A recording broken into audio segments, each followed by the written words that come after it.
Esta es una producción de Grupo Fórmula. Encuentra más contenido como este en radioformula.mx.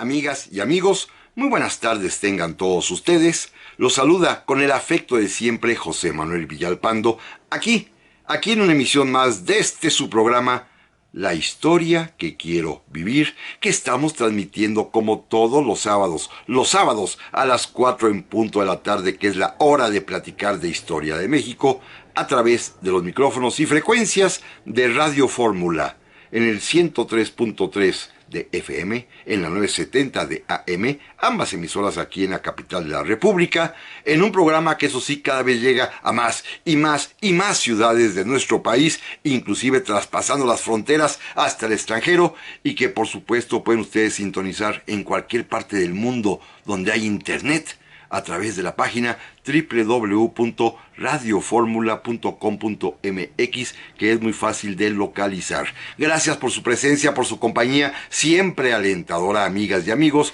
y por supuesto, les reitero que están a su disposición las vías electrónicas que permiten comunicarnos y que respondo de inmediato, bien sea a mi correo villalpandohistoriador@gmail.com o bien en mi página de Facebook Villalpando y la Historia. Gracias, amigas y amigos. Déjenme insistir, gracias, porque la razón de este programa es precisamente todos y todas ustedes. Si les parece bien, vamos a comenzar. Y les propongo que sigamos platicando acerca del tema que iniciamos la semana anterior y que se refiere a que hagamos un repaso rápidamente de quiénes han sido los presidentes de la Suprema Corte de Justicia de la Nación. Repito, la razón por la cual la semana anterior abordamos este importantísimo asunto, y es que, como todos sabemos, este año de 2023, precisamente el lunes 2 de enero, inició trepidante con la elección de quien ahora es la ministra presidenta de nuestro máximo tribunal. Una elección que ustedes recuerdan estuvo salpicada de noticias, de debates, de controversias, de escándalo inclusive, y que finalmente, si bien se resolvió y de manera, me parece a mí, muy halagüeña, ¿quién ocuparía el máximo sitial en el pleno del tribunal más alto de nuestro país? Una mujer de carrera judicial. Todavía, hasta este momento, aún no termina las discusiones públicas que en torno de una de las ministras se han suscitado, tema al cual no pienso entrar. Pero esto demuestra, simple y sencillamente, la importancia del máximo tribunal, de la Suprema Corte de Justicia de la Nación, que en nuestro régimen constitucional, y desde el año de 1824, hace ya casi 2 siglos, tiene este órgano fundamental de uno de los 3 poderes del Estado mexicano.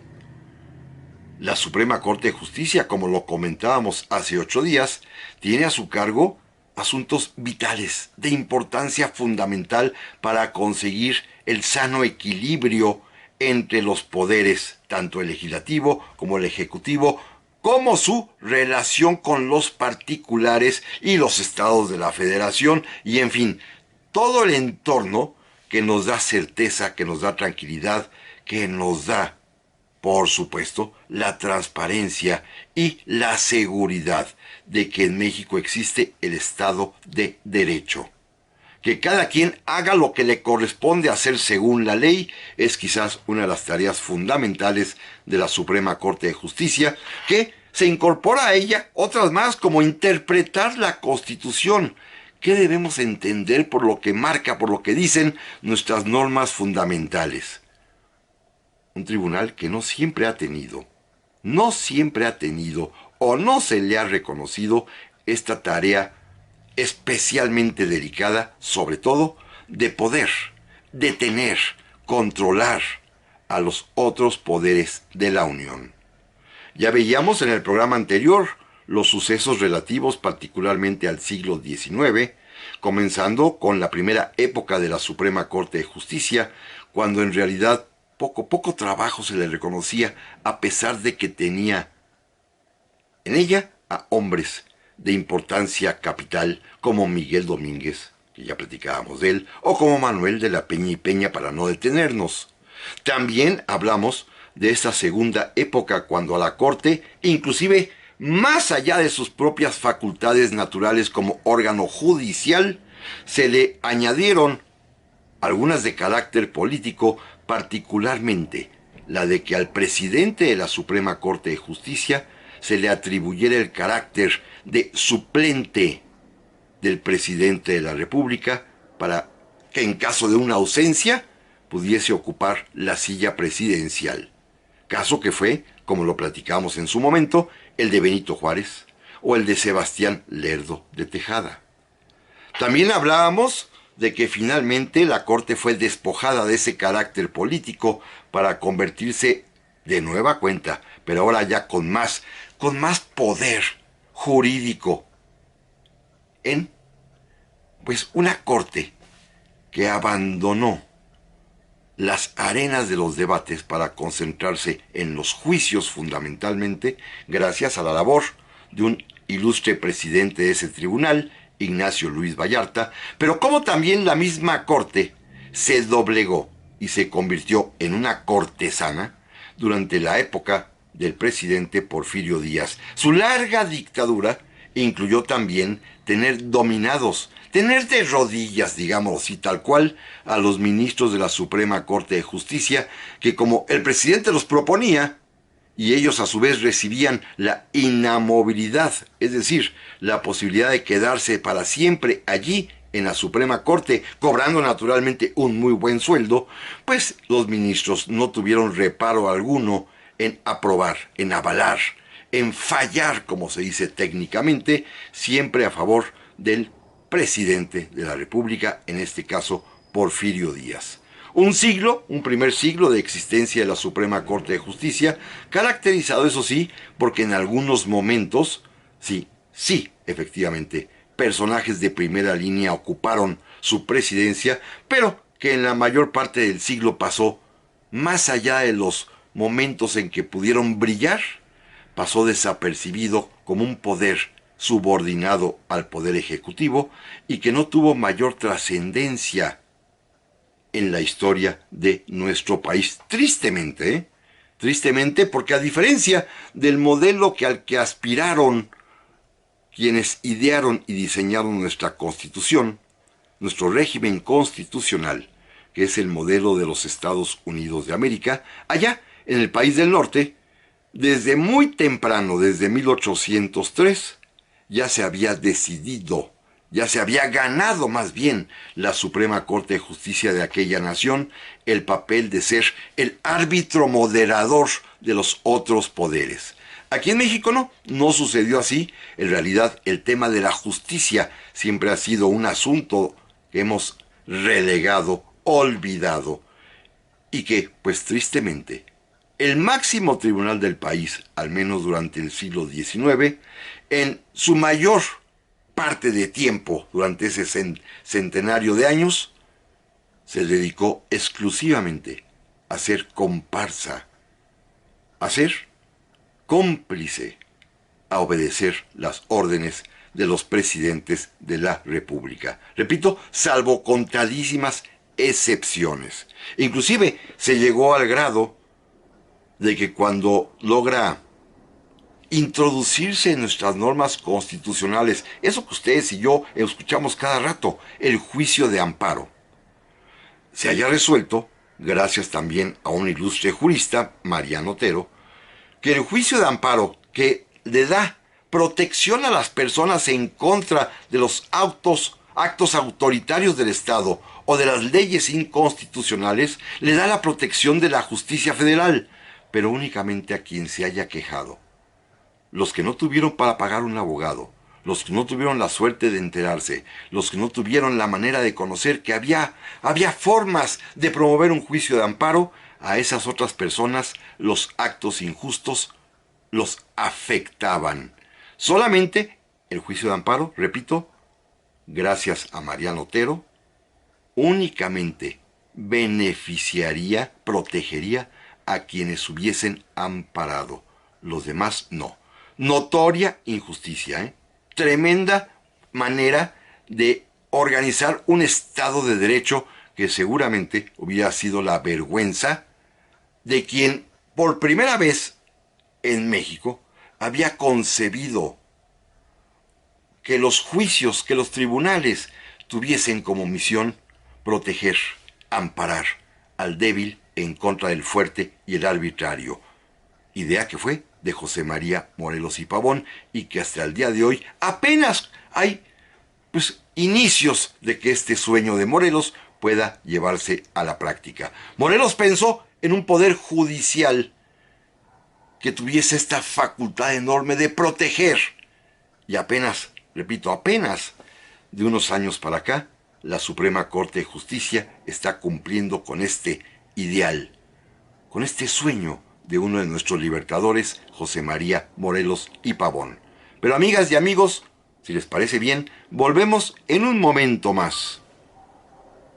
Ya estamos aquí, amigas y amigos, para el segundo bloque del programa esta semana, correspondiente al segundo programa que dedicamos a recorrer la historia de quiénes han sido los presidentes de la Suprema Corte de Justicia de la Nación aquí en nuestro país, evidentemente atendiendo a este interés general que despertó la reciente elección de que por primera vez, afortunadamente, tenemos en México ya una ministra presidenta del máximo tribunal. Fíjense, a lo largo de 200 años, casi 200 años, nos falta uno para el bicentenario, la Suprema Corte de Justicia de la Nación apenas cuenta con 14 mujeres en su historia en la categoría de ministras. Apenas 14. Afortunadamente, hoy ya tenemos una ministra presidenta. Ha sido una historia, muy compleja, una historia difícil, particularmente para las mujeres que laboran en el Poder Judicial, pero ya finalmente, como dijo la propia ministra presidenta, se ha roto el techo de cristal y ya tenemos una mujer en el sitial de presidenta de nuestro máximo tribunal. Miren, retomando la narración que iniciamos la semana anterior, ya con el siglo XX y a partir de la Constitución de 1917, nuestros constituyentes diseñaron una corte literalmente similar a la corte de don Porfirio, pero todavía con más agravantes. Pensaron en una corte literalmente, la palabra es horrible, pero es cierto, una corte cortesana, que sirviera al poder. Al menos en la época de don Porfirio le habían dado inamovilidad a los ministros que permanecieran ahí por años, pero en cambio con la revolución tuvieron la ocurrencia, nada más para que vean a qué grado de servilismo era capaz de llegar el diseño del Estado mexicano, que cada presidente de la República propondría a los ministros de la Suprema Corte que lo acompañarían desde el otro poder, desde el Poder Judicial, durante su mandato. Cada presidente proponía a sus ministros. Increíble, ¿eh? Estaban totalmente supeditados, subordinados al presidente que los había propuesto. Por eso, en esta época, digámoslo así, de 1917 a 1940, realmente ni siquiera figuran hombres destacados, famosos, que valga la pena hablar de ellos. Hubo muchos ministros, muchos presidentes, pero simplemente déjenme comentarles un par de casos para que vean ustedes hasta dónde llegaba el servilismo de los ministros de la Suprema Corte de Justicia de ese tiempo. Por ejemplo, el presidente Plutarco Elías Calles tenía una Suprema Corte de Justicia repito, cortesana por completo, que simplemente avalaba todo lo que él quisiera. Así de sencillo. Claro, los ministros de la Corte se encargaban de darle un revestimiento legal y formal a cada decisión. En el periodo anterior, con Álvaro Obregón, pasó algo vergonzoso. Recuerden ustedes que la Constitución de 17, como todos sabemos, establecía la propiedad originaria de la nación, de los recursos del subsuelo y de la tierra. Bueno, el presidente Álvaro Obregón, como todos sabemos, y este año, si Dios lo permite, lo vamos a recordar, suscribió aquellos vergonzosos tratados de Bucareli, por los cuales el gobierno mexicano se comprometió a no tocar, a respetar la propiedad petrolera y la propiedad agraria de empresas o personas originarias de los Estados Unidos de América. Los súbditos norteamericanos que tenían aquí en México tierras o que tenían empresas petroleras no serían tocados y sus posesiones, sus propiedades no serían expropiados. Inclusive, la Suprema Corte de Justicia de la Nación, por encargo y obedeciendo y acatando las órdenes de Obregón, llegó a resolver en un juicio que la Constitución no podía aplicarse retroactivamente en perjuicio de persona alguna, a pesar de que ella misma ordenara que esos bienes eran propiedad originaria de la nación. La Corte se prestó eso plegándose a los deseos del presidente Obregón, que estaba ansioso de quedar bien con los Estados Unidos de América. Esta era la posición de Obregón, pero miren, como cada presidente llevaba su propia corte, en este caso a Obregón se le ocurrió nombrar a un abogado que nadie conocía, Francisco Modesto Ramírez, como presidente de la Corte, encargándole que resolviera a favor de lo que el presidente de la República quería. Pues años después, ya en 1938, cuando es presidente de la República el general Lázaro Cárdenas, que también lleva a sus propios ministros, designa y propone a quienes van a ocupar el cargo de ministros de la Suprema Corte de Justicia de la Nación, y como el presidente Cárdenas quiere expropiar, ahora sí, las compañías petroleras, obliga a que la Suprema Corte de Justicia, que esta vez estaba a cargo presidiéndola un abogado Julio García, resolviera exactamente lo contrario de lo que había resuelto la Corte de Álvaro Obregón. Es decir, que la Constitución sí podía, ahora sí, aplicarse retroactivamente en perjuicio, en este caso, de las compañías petroleras, porque explotaban el petróleo, que como recurso del subsuelo es propiedad originaria de la nación. Aquí lo interesante es ver cómo la Corte se plegó, se doblegó, obedeció los deseos del presidente, ahora Lázaro Cárdenas del Río. Ese es el momento quizá, no en demérito del presidente Cárdenas, sino en demérito de la propia Suprema Corte, que no supo ni siquiera pues cumplir con su deber elemental. Es el momento quizás de mayor abyección de la Corte.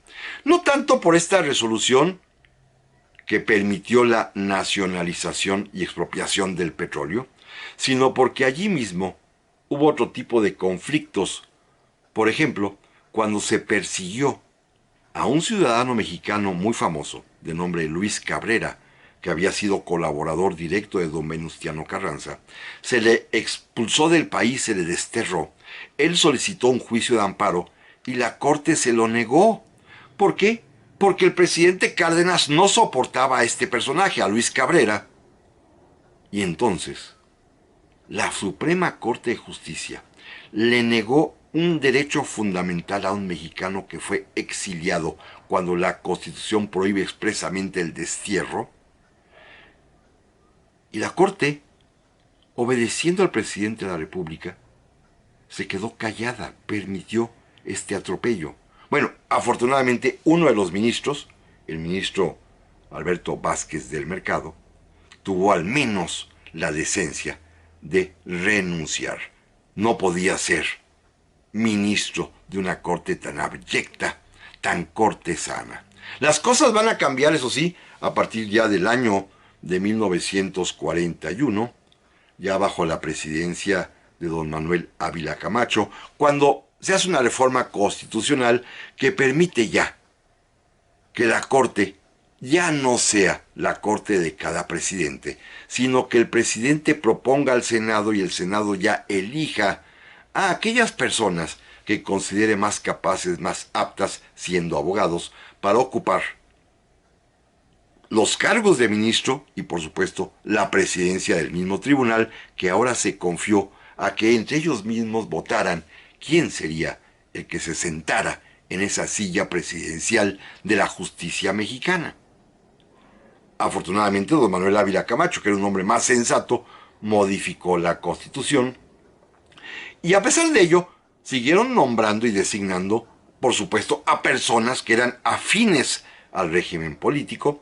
Por supuesto, diríamos hoy en día, eran todos priistas consumados, confesos, que actuaban y hablaban en nombre del presidente de la República, la mayor parte de ellos, pero sin embargo lograron llegar también abogados destacados para darle seriedad al trabajo de la Suprema Corte de Justicia de la Nación. Simplemente diré un nombre muy afamado de esos tiempos, que es un jurista respetado, recordado, y que pues hizo honor a su carácter de abogado mexicano, que es el famosísimo Felipe Tena Ramírez.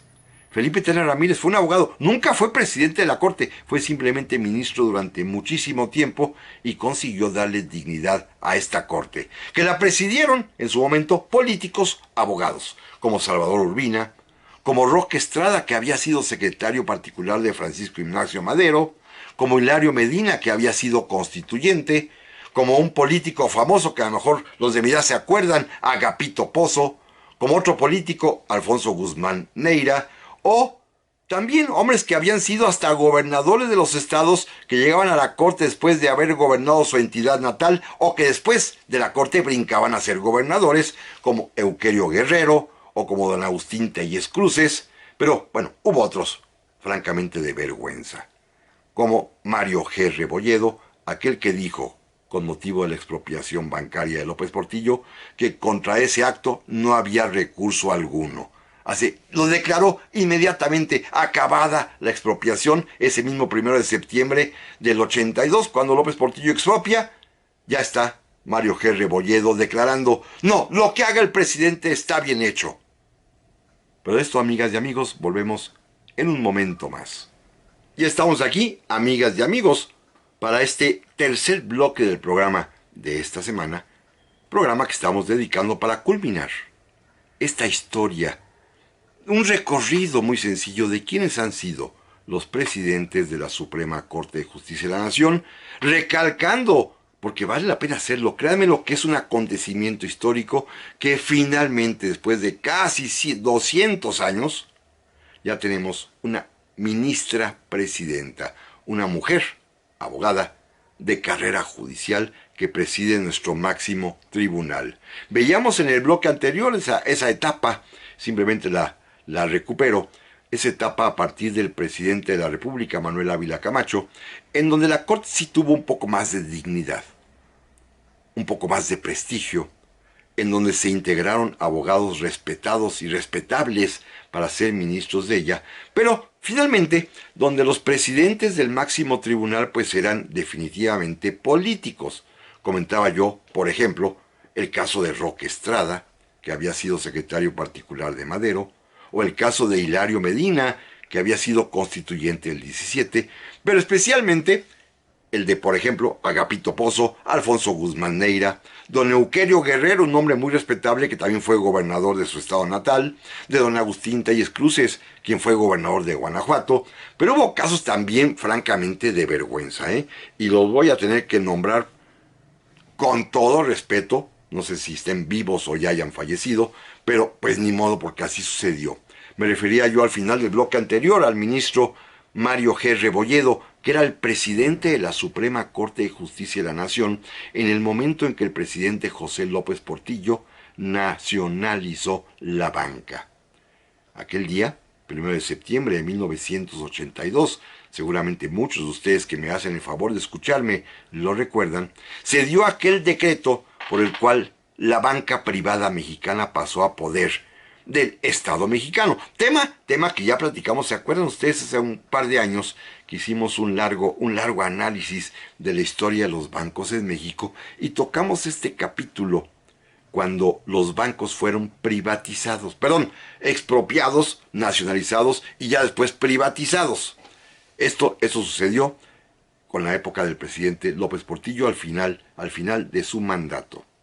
Bueno, lo curioso que quiero destacar es que ese día, al terminar ese informe presidencial en el cual el presidente de la República anunció la nacionalización bancaria, los reporteros se acercaron de inmediato, al presidente de la Suprema Corte de Justicia, Mario G. Rebolledo, a preguntarle que si procedería un juicio de amparo en contra del decreto del presidente. Y la ocurrencia mayor de este hombre, el presidente de la Corte, fue contestar así de repente, en una entrevista banquetera, como se le dice, que no iba a proceder el juicio de amparo. Esto resultó ser una abominación. Un juez no puede resolver ni pronosticar cómo va a ser su fallo, su sentencia, si antes no ha conocido el asunto. Aquí todavía nadie presentaba una solicitud de amparo.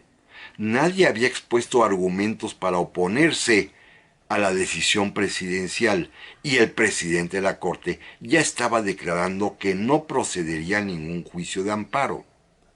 Y fíjense lo curioso, cuando a los pocos días se presentó ya el juicio de amparo, por cierto auspiciado por dos grandes abogados, Ramón Sánchez Medal y José Vicente Aguinaco, de quien volveremos a hablar en un momento más. Estos abogados, con sólidos argumentos, presentan su solicitud de amparo y el presidente de la República, preocupado, con razón, porque fíjense, en ese momento en la Constitución no existía la posibilidad de que el gobierno expropiara y administrara los bancos. El presidente López Portillo inmediatamente hizo una propuesta de reforma constitucional que evidentemente, con un Congreso plegado a sus órdenes, fue aprobada de inmediato. Las legislaturas estatales lo hicieron al día siguiente y entonces sí, ya reformada la Constitución permitiendo que el Estado tuviese bancos, fue rechazada la demanda de amparo que presentaron Sánchez Medal y Aguinaco. Ahí sí, pero ya 8 días antes, desde el mero 1 de septiembre, insisto, el presidente de la Corte, Mario G. Rebolledo, ya había declarado a los periodistas en la banqueta que no iba a proceder el juicio de amparo. No dio razones, pero es totalmente de falta de ética, de moral judicial, que un juez, sin conocer los hechos, sin conocer las versiones de las partes, hubiese adelantado el resultado de lo que él iba en su momento a sentenciar, a resolver.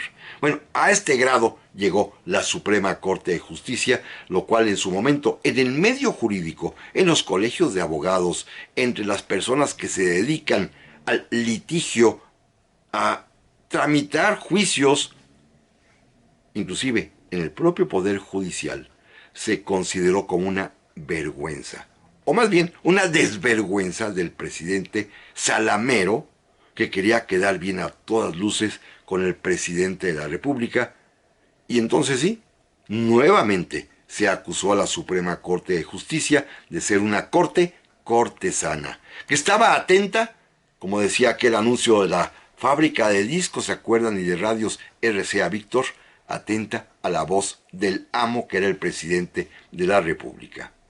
Luego vendrían años también muy difíciles, cuando se provoca un escándalo mayúsculo, cuando un ministro de la Corte, cuyo nombre no diré, cae en la corrupción más asquerosa, ayudando a un criminal confeso que había inclusive cometido un delito de infanticidio a que librara la cárcel, a que saliera de la cárcel gracias a una sentencia favorable de un tribunal que acató las órdenes de un ministro. Esto se descubrió. Ese ministro tuvo que presentar su renuncia y fue a dar a la cárcel. Habíamos llegado a un momento terrible, a un momento francamente de desolación, de desvergüenza de la Suprema Corte de Justicia de la Nación, cosa que percibió perfectamente bien dos personajes muy importantes. Por una parte, el presidente de la República, que en ese momento había ganado las elecciones y que estaba a punto de tomar posesión, me refiero al presidente Ernesto Zedillo Ponce de León, y por otra parte, el que resultó ser el último presidente de esta corte, que por razones extrañas, por primera vez llegaba a la presidencia un abogado que no era político, sino que era un académico muy serio, el gran estudioso del derecho Ulises Schmil. Se propuso entonces una reforma a la Suprema Corte de Justicia para convertirla en un tribunal que efectivamente cumpliera con su misión constitucional, la esencial mexicana, el juicio de amparo, pero también darle vida al sueño de que hubiese un tribunal que interpretara la Constitución y que pudiera resolver a favor no solamente de quien se quejara, sino de todo mundo, en contra de los actos arbitrarios, ya sea del Poder Ejecutivo o del Poder Legislativo. Además también, la Suprema Corte de Justicia ya había llegado a ser literalmente un monstruo. La componían 4 salas de cada una, con 5 ministros la integraban a cada una, más una sala auxiliar. Y un presidente, o sea, 21 ministros más 5 auxiliares más un presidente.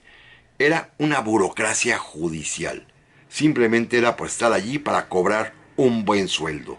Esta nueva reforma, además de dotar a la Corte de estas facultades de, por ejemplo, resolver en última instancia los juicios de amparo, las acciones de inconstitucionalidad, facultad para investigar asuntos específicos, controversias constitucionales también, esta nueva Corte se redujo a solamente 11 ministros, que es como está actualmente hoy, y que además estos ministros serían propuestos en ternas, valga la redundancia, en ternas de 3, al Senado de la República.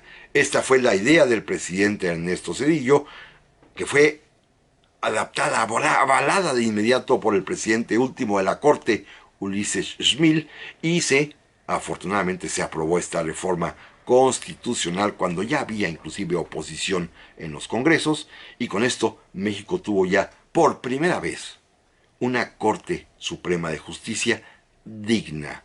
Dicen que el presidente Zedillo con esto dio un golpe de Estado porque sí, desapareció uno de los poderes de la Unión que no servía para nada aquí entre nos y creó un poder nuevo, un poder judicial nuevo, renovado, que es el que actualmente tenemos. Quizás ahí radica que la experiencia mexicana nos indica, y ese es el secreto de todos estos programas que estamos platicando, es que es la primera vez a partir del año 1995 hasta acá que tenemos un poder judicial digno.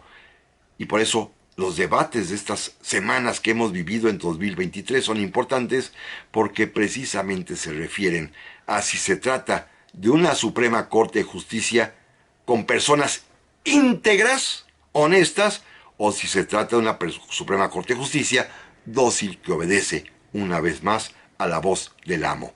Pero de esto, amigas y amigos, vamos a platicar, si les parece bien, en un momento más. Y estamos aquí, amigas y amigos, para el cuarto y último bloque del programa de esta semana, con el cual estamos culminando la historia de quienes han sido los presidentes de la Suprema Corte de Justicia de la Nación, por supuesto, en atención a esta elección reciente, apenas del 2 de enero, tan debatida, tan controvertida, tan llena de escándalo, y en el cual afortunadamente los ministros resolvieron que por primera vez en nuestro país, en nuestra historia, una mujer fuera ministra presidenta, que le encabece al Poder Judicial y a la propia Corte una abogada, una jueza mexicana, una mujer mexicana. Hemos repasado a lo largo de este programa y el anterior la historia, triste muchas veces, la gran mayoría de las veces, de nuestro máximo tribunal. Repito y reitero, concebido para ser un árbitro moderador entre poderes, para proteger a los ciudadanos, apenas a partir de 1995 ha cumplido a cabalidad, y eso aún nos falta todavía mucho, con estas obligaciones básicas de un poder judicial. Durante muchísimo tiempo, la Suprema Corte de Justicia de la Nación fue simplemente un dócil instrumento al servicio del Poder Ejecutivo, de los presidentes de la República, pues, para que quede claro. Hoy, afortunadamente, tenemos un Poder Judicial que está avanzando, está construyendo este futuro para que México pueda garantizarse la justicia, aún oponiéndose al Poder Ejecutivo.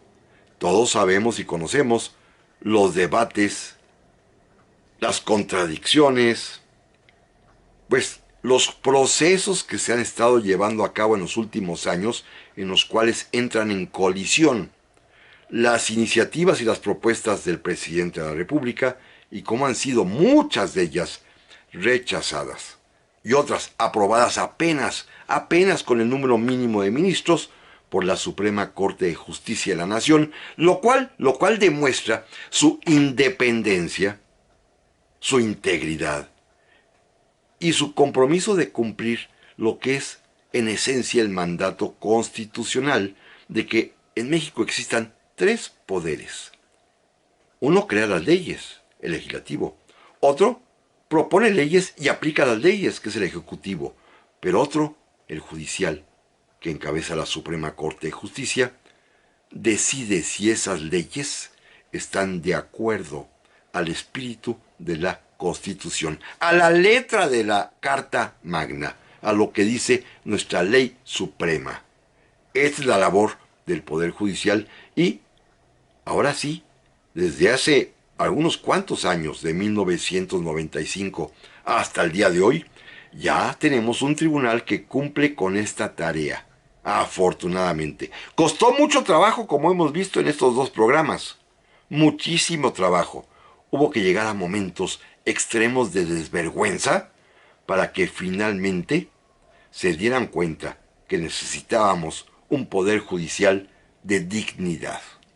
Lo tenemos ya, afortunadamente. Ya hace algunos años que platicamos también de este tema, tuve el gusto de mencionar quiénes han sido los presidentes de la Suprema Corte de Justicia en estos últimos años, en esta época, en este nuevo periodo en el cual pues tienen ya un papel muy claro y lo cumplen, que es lo mejor de todo. Algunos de ellos tengo el altísimo honor de conocerlos, otros no, por supuesto, pero finalmente han dado muestras de integridad, de independencia, de valor cívico y de conocimientos jurídicos, que esto es muy, muy importante.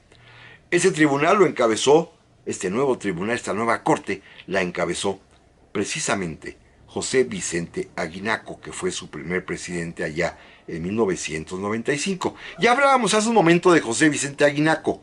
Cuando era un abogado litigante, fue uno de los autores de la demanda de amparo en contra de la nacionalización bancaria en los días de López Portillo. En aquel momento no ganó, pero perseveró en este tipo de estudios para conseguir que las leyes mexicanas fuesen de acuerdo con el espíritu de la Constitución. Esa tarea, que desarrolló toda su vida, le mereció que fuera propuesto para ser ministro de la nueva Suprema Corte de Justicia, pero que además sus compañeros, porque ahora son los ministros los que eligen al presidente, lo eligieran, lo designaran como el primer presidente de esta nueva Suprema Corte de Justicia de la Nación. Ahora, el periodo ya dura, como todos sabemos, porque lo hemos escuchado ya en las noticias, dura 4 años. Son los propios ministros los que, entre ellos, votan para elegir quién los va a presidir ese cuatrienio. Ministros todos ellos que llegaron, sí, a propuesta del presidente de la República, pero internas, y que tuvieron que presentarse ante el Senado y allí tener un intercambio de ideas y debates para que los senadores, en los cuales hay oposición ya, definieran quién sería el más adecuado para llegar a ser ministro de la Corte. Así que el primero de ellos en esta nueva Suprema Corte de Justicia fue don José Vicente Aguinaco. Después seguiría un juez de carrera, magistrado después, y que también sería presidente de la Suprema Corte, don Genaro Góngora Pimentel, que independientemente de los escándalos en los que se vio envuelto de carácter familiar y personal, fue un presidente también que demostró la independencia del Poder Judicial. Después llegaría una persona a la que yo, debo confesar, le tengo un aprecio enorme, un cariño muy muy grande, y que fue un gran presidente. Afortunadamente todavía está con nosotros y es un hombre lúcido, inteligente, cordial, pero sobre todo muy comprometido con la tarea judicial, y me refiero a don Mariano Azuela Huitrón, que también fue un dignísimo presidente de la Suprema Corte de Justicia de la Nación, como lo sería igualmente una persona a la cual quiero y respeto muchísimo, su sucesor, don Guillermo Ortiz Mayagoitia. Un hombre que hasta la fecha sigue trabajando como abogado, porque la vocación pues no la perdió nunca a pesar de que ya se retiró de la Suprema Corte de Justicia, y un hombre además también que pues le dio a la Corte en su momento brillantez, que es lo que a veces requiere nuestro máximo tribunal. Ser brillante y al mismo tiempo digno. Ser un faro de justicia, pero al mismo tiempo con discreción. Y yo creo que don Guillermo Ortiz Mayagoitia lo consiguió a cabalidad. Después seguiría el ministro Juan Silva Mesa, que también presidiría la Suprema Corte de Justicia de la Nación. A él lo sucedió otro gran ministro que todavía está en activo, el ministro Luis María Aguilar Morales.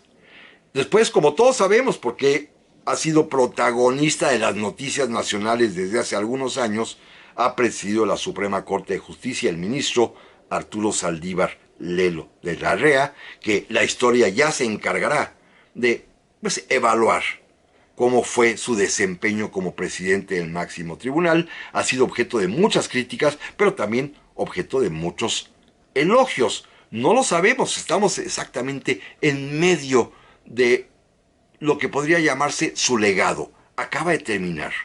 La historia, como lo hemos platicado en muchas ocasiones, la historia para poder existir y poder dar una sentencia, valga la expresión, resolver sobre un determinado personaje, requiere al menos de muchos años, que haya distancia temporal con los hechos, con los sucesos, para poder juzgarlos, entenderlos, comprenderlos de manera imparcial. Así que al día de hoy no podemos todavía resolver si alguien ha actuado correcta o incorrectamente, porque se requiere para esto, repito, la distancia del tiempo.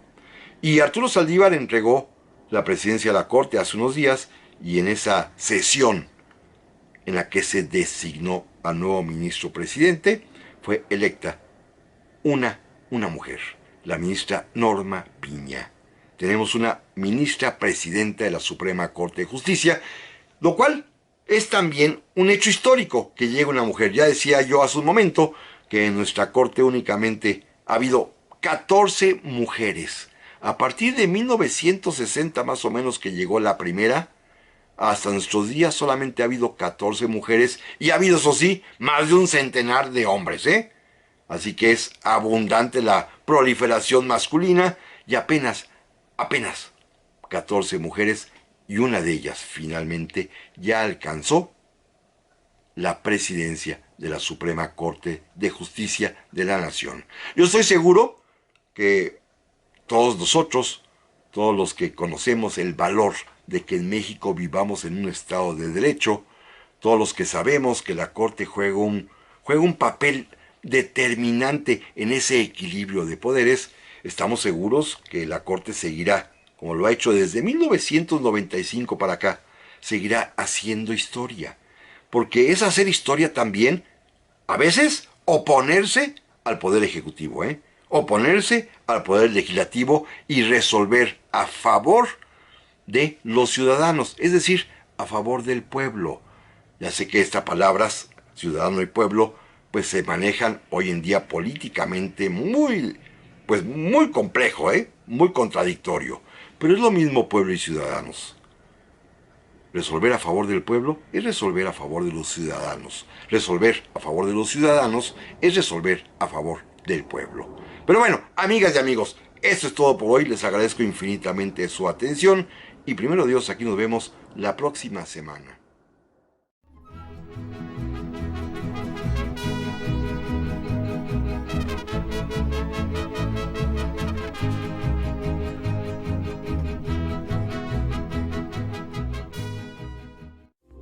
Esta fue una producción de Grupo Fórmula. Encuentra más contenido como este en radioformula.mx.